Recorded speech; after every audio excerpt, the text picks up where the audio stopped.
विशेष सत्र बुलाइए, ये आग्रह, ताकि 9वीं अनुसूची में से किस चिट्ठी का जवाब दे, किस चिट्ठी का जवाब ना दे, किस चिट्ठी का जवाब कब दे और किस चिट्ठी पे चुपचाप बैठे। आपको मजबूर करेंगे कि आपको इस पूरी छतरी यानी कि ओबीसी ईबीसी में कौन कौन जातियां कितनी है और टोटल कौन। पहलगाम की पीड़ा के बाद अचानक पीएम को लगा कि जातीय जनगणना होनी चाहिए, इसलिए उन्होंने हाँ बोला। बीजेपी का चेहरा आरक्षण विरोधी है। आरक्षण केवल भटकाने की कोशिश है। जातीय जनगणना में पिछड़ों और अति पिछड़ों की गणना होगी, उसमें उपजाति की गणना नहीं होगी। जातियों की अलग अलग गिनतियाँ होगी, लेकिन उसके आंकड़ों को नहीं बताया जाएगा, यह अमित शाह ने कहा। ओबीसी और ईबीसी में कितनी जातियां हैं, उसकी जानकारी नहीं देंगी केंद्र सरकार। जातिगत जनगणना होगा, उसके बाद क्या संसद में चर्चा के लिए, ओबीसी में काउंटिंग के लिए आपके इनपुट क्या होंगे, उसकी जानकारी आखिर कौन देगा। जी हाँ, 3 दिन पहले तेजस्वी यादव ने सीएम नीतीश जी को पत्र दिया, लेकिन इसमें लिखा था अब तक कोई इसका पीछे से या फिर कहीं से भी इसकी बात नहीं आई कि उनके इस पत्र का कोई जवाब नहीं आया। पत्र प्राप्त हुआ कि नहीं, यह भी नहीं पता चला। वहीं कहा कि तेजस्वी यादव ने आरक्षण की सीमा को बढ़ाने की बात की थी और आरक्षण को 9वीं अनुसूचित में डालने के लिए कहा था। सीएम नीतीश के पत्र का जवाब तय गृह मंत्री करते हैं क्या? तो चलिए सुनवाते हैं राज्यसभा सांसद क्या कुछ कहते नजर आ रहे हैं। आपको स्मरण होगा पहलगाम की सामूहिक पीड़ा के बाद अचानक से प्रधानमंत्री जी को एहसास हुआ कि बहुजन धारा की जो मांग है जातिगत जनगणना की, उसके लिए हाँ बोलना जरूरी है। उन्होंने हाँ बोला। एक पॉलिटिकल स्टेटमेंट, एक जुमला, एक शब्द जिसके पीछे भाव की कमी। मैं क्यों कह रहा हूं? क्योंकि अगर आप आजादी के बाद से उनके संगठन का चाल, चरित्र और चेहरा, तीनों चीज, चाल, चरित्र और चेहरा, ये मूलतः बहुजन धारा विरोधी है, आरक्षण विरोधी है। मैं नहीं बताना चाहता, मेरे राष्ट्रीय अध्यक्ष जी कई दफा कह चुके हैं कि बंच ऑफ थॉट बोल बलकर की इनके लिए सबसे पवित्र ग्रंथ है और उस पवित्र ग्रंथ में दलितों पिछड़ों के लिए जो टिप्पणियां की गई, आज तक उसका प्रतिकार संघ और भाजपा ने नहीं किया। खैर, जब प्रधानमंत्री जी ने यह घोषणा की कि जातिगत जनगणना इस बार जनगणना के साथ होगी, हमने कहा चलिए देर से ही सही आप रास्ते पे आने की कोशिश करें, लेकिन ये भटकाने की कोशिश थी। मैं क्यों कह रहा हूं? 5 तारीख को अंग्रेजी के प्रमुख दैनिक में एक खबर छपी। खबर क्या थी कि पिछड़ी जातियों की, उपजाति और जातियों की गणना होगी।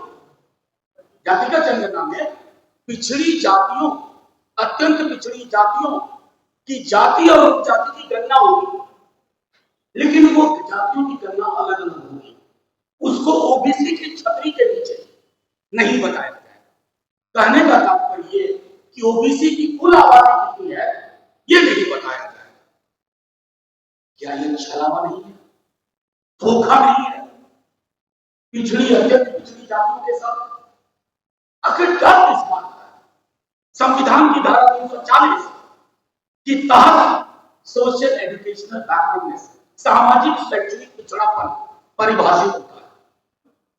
आप उस परिभाषा को नकार देंगे? आपका हमारी समझ में बिल्कुल नहीं आता। कल को नीति आयोग को आंकड़े की जरूरत होगी कि टोटल क्वांटम क्या है, किसी और एजेंसी को जरूरत होगी, तो क्या कहेंगे कि अमित शाह जी ने फैसला लिया था कि जातियों की अलग अलग गिनती होगी, लेकिन छतरी में कितनी जातियां हैं, उनकी संख्या, उनका प्रतिशत क्या है, ये आप नहीं पता। आपको माइक लेके घूमते रहते हैं हर जगह। इस सवाल पे चर्चा के लिए बहुत वक्त है। बहुजन आबादी का इतना महत्वपूर्ण प्रेस कॉन्फ्रेंस, इतना महत्वपूर्ण प्रेस कॉन्फ्रेंस, मैं चाहता हूं कि इस पर चर्चा हो। उसके लिए पूरा समय है, जिसको जहां जैसे अनुसंधान के बाद सजा देने को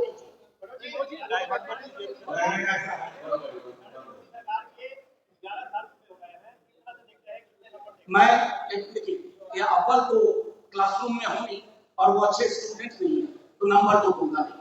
मैं सिर्फ इतना कहना चाहता हूँ, आप पत्रकार अपनी इनकम देख लीजिए और इनकम इनइक्वालिटी का स्वरूप देख लीजिए। आज की असमानता में हिंदुस्तान कहां खड़ा है? हंगर इंडेक्स पे हिंदुस्तान कहां खड़ा है? अर्बन पॉवर्टी में हिंदुस्तान कहां खड़ा है? ग्रामीण बेरोजगारी में हिंदुस्तान कहां खड़ा है? ओवरऑल बेरोजगारी में हिंदुस्तान कहां खड़ा है? उसके बाद भी अगर राजा तेरे सुबह की जय, राजा तेरे शाम की जय कहने का रिवाज है तो हम उनमें से नहीं।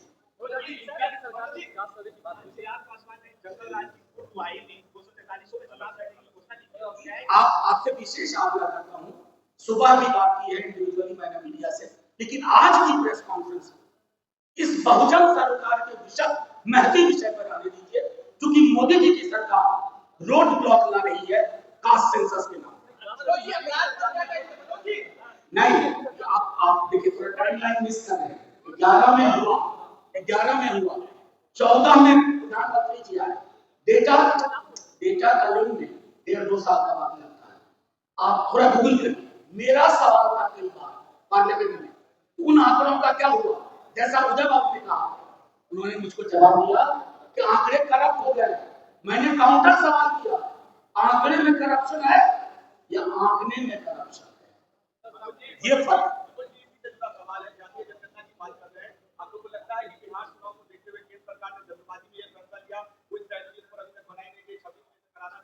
नहीं। एक पहली बात तो बता दें, सरकार बिल्कुल और गंभीर है।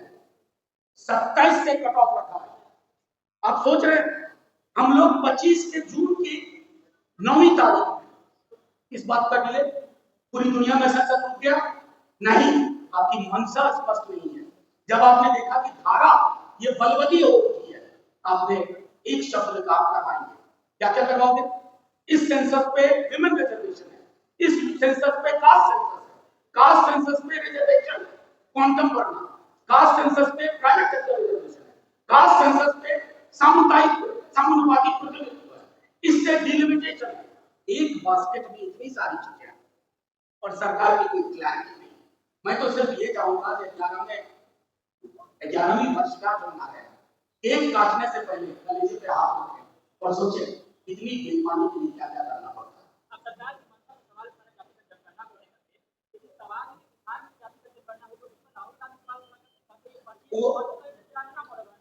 नहीं, उनको मेथोडोलॉजी को लेकर के कंफ्यूजन है, कंटेंट पे नहीं है, आउटकम पे नहीं, मेथोडोलॉजी को लेकर के।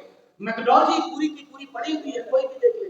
सवाल वो नहीं है, सवाल आउटकम का है। सवाल है कि सर्वेक्षण हुआ उसके बाद क्या हुआ।